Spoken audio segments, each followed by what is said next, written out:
આ એક્ઝામ્પલમાં આપણે જોઈશું, ધારો કે આપણે એક સ્ટ્રિંગ અહીં ડિસ્પ્લે કરી છે, કેરેક્ટર ડોક્યુમેન્ટ સ્ટ્રિંગ ડિસ્પ્લે છે. This string document dot write str character code at 1. જ્યારે આ કેરેક્ટર કોડ એટલે ટીને રિલેટેડ કેરેક્ટર કોડ દર્શાવશે. ટીને રિલેટેડ કેરેક્ટર કોડ આવશે 84. ચાલો હવે બીજી આપણે ફંક્શન જોઈએ.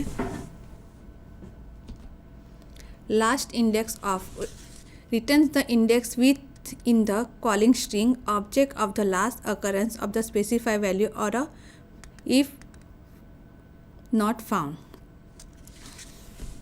ચલો આપણે આનું પણ એક એક્ઝામ્પલ જોઈએ.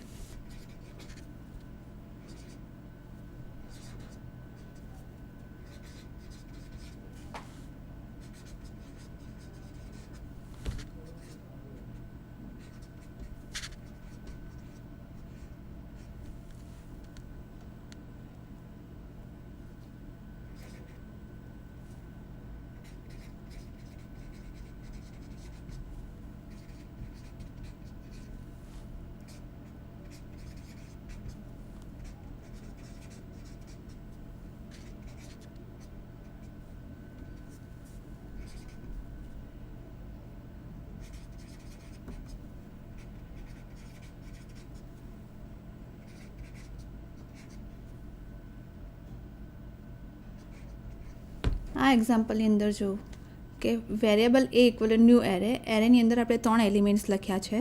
Documents dot write last index of array. Last index of array આવશે 2. ચલો બીજા ફંક્શન આપણે જોઈએ. Length return the length of the string. આ ફંક્શન દરેક પ્રોગ્રામિંગ લેંગ્વેજમાં યુઝ થાય છે, જે આપણને આપેલી સ્ટ્રિંગની લેન્થ કહેશે. એનું એક એક્ઝામ્પલ જોઈએ આપણે.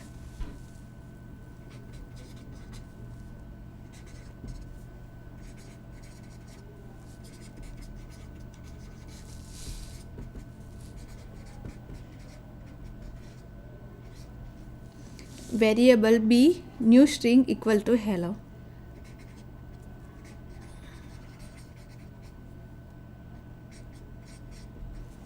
બી ડોટ લેન્થ. હવે આ ઇનબિલ્ટ ફંક્શન આપણને આની લેન્થ રિટર્ન કરશે 1 2 3 4 5. આપણને આઉટપુટ મળશે 5. ચલો આપણે બીજું ફંક્શન જોઈએ. Match use to match a regular expression against a string. આનું પણ આપણે એક એક્ઝામ્પલ જોઈએ.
Variable first variable str equal chapter 3 4 5.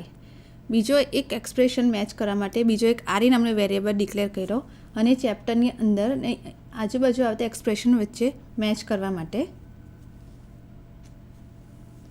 ત્રીજો એક વેરિયેબલ આપણે જોયો ફાઉન્ડ નામનો વેરિયેબલ str મેચ આરી. હવે આરીને જે વેરિયેબલ છે એને મેચ કરવા માટે જોશે કે એના રિલેટેડ કોઈ મેચ થાય છે અને એ વેરિયેબલને આપણે પ્રિન્ટ કરીને ફાઉન્ડ કરાવશું તો આપણને આઉટપુટ મળશે ચેપ્ટર 3:45. હવે આ મેચ ફંક્શન આપણે જોયું. હવે આપણે બીજું ફંક્શન વિશે માહિતી મેળવશું. Replace used to find a match between a regular expression and a string and replace the match substring with a new string. આ રિપ્લેસ ફંક્શન એ એક સ્ટ્રિંગને બીજી સ્ટ્રિંગમાંથી કન્વર્ટ કરીને સબ સ્ટ્રિંગ કરી શકે છે. એક નામમાંથી બીજા નામમાં જવા માટે રિપ્લેસ ફંક્શનનો યુઝ થઈ શકે છે. બીજું ફંક્શન જોઈશું આપણે, to string. Return a string representative specify object. String function આ ફંક્શનને કોઈ બી સ્ટ્રિંગને રિલેટેડ ઓબ્જેક્ટમાંથી આપણને મળશે. To lower case. Return the calling string value convert a lower case.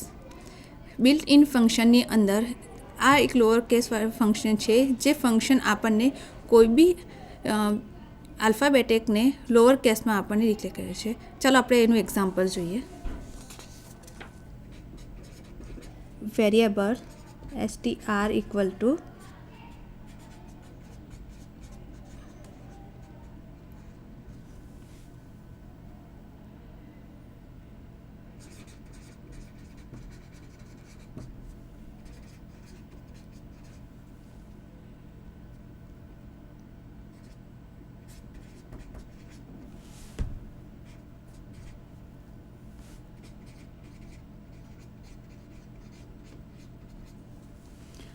આ વેરિયેબલને આપણે એપલ્સ નામનું એક વેરિયેબલને એને આપણે ડિક્લેર કર્યો છે કેપિટલ્સમાં. ડોક્યુમેન્ટ ડોટ રાઇટ str નામના વેરિયેબલ આપણે લોઅર કેસમાં કરીએ તો આપણને આઉટપુટ મળશે એપલ્સ. ચાલો આપણે બીજા ફંક્શન વિશે માહિતી મેળવીએ. Date. Date function return a today date and time. Date function A built in function છે જાવાસ્ક્રિપ્ટની અંદર, જે આપણને કરન્ટલી જો આજની ડેટ છે 18/2/2016, તો એ કરન્ટલી ડેટ અને કરન્ટલી જે ટાઈમ હશે એ આપણને ડિસ્પ્લે કરશે. Script type equal to text JavaScript variable date document dot write date and time. DT નામના વેરિયેબલની અંદર આપણે ડેટ ફંક્શનને સ્ટોર કરેલું છે અને એ આપણને પ્રિન્ટ કરીને ડેટ ફંક્શન વિશે માહિતી આવશે. ડેટ ફંક્શન એ આપણને કરન્ટલી ટાઈમ અને આજનો ડેટ અને કરન્ટલી ટાઈમ આપણને ડિસ્પ્લે કરશે.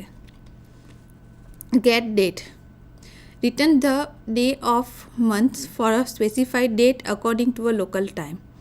જે સમયનો લોકલ ટાઈમ અને ડેટ હશે તે આપણને એ બતાવશે. એક એક્ઝામ્પલ આપણે એનું જોઈએ.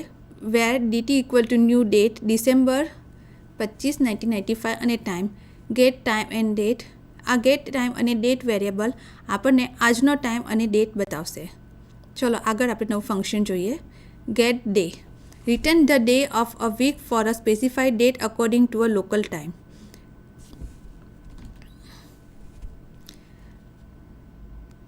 ડિસેમ્બર ફેઝ અને આ ડેટ આપણને આવી રીતે રિટર્ન કરશે ફંક્શનમાંથી.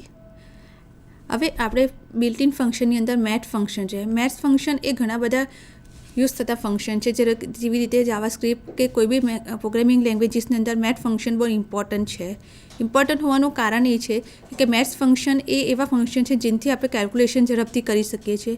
આપણે થોડા એ ફંક્શન જોઈશું જે ફંક્શન દ્વારા આપણે ફંક્શનનો યુઝ કરીને મેથેમેટિક કેલ્ક્યુલેશન આપણે પ્રોગ્રામિંગમાં ઝડપથી કરી શકીએ. ચાલો જોઈએ. પહેલું છે absolute function. Return the absolute value of a number. Variable value equal to maths dot absolute value 12 document dot write third test value. આનું આઉટપુટ આપણને 20 મળશે, કારણ કે મેથ્સની અંદર વેલ્યુ 20 આપણી એબ્સોલ્યુટ વેલ્યુ છે. બીજું છે આપણું math function ceil. Return the smallest integer greater than the equal to a number.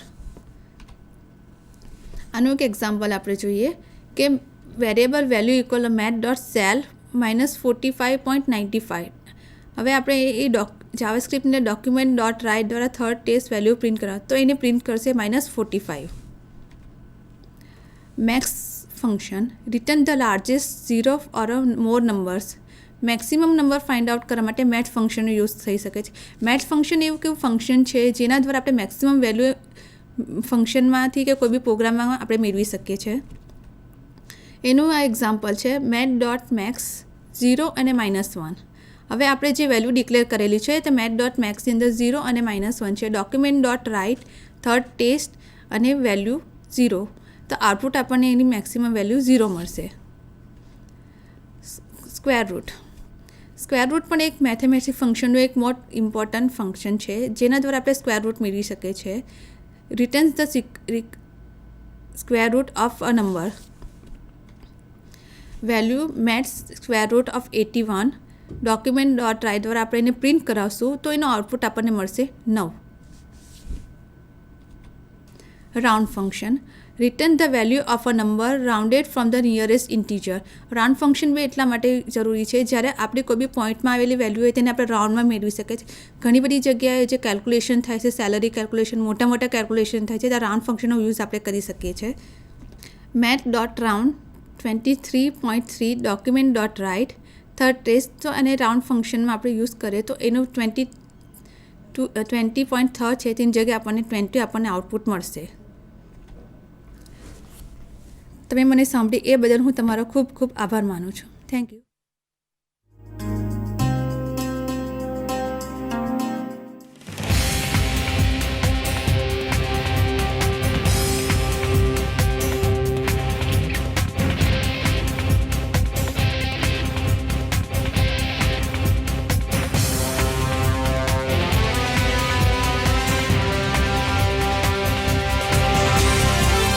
Vande Gujarat.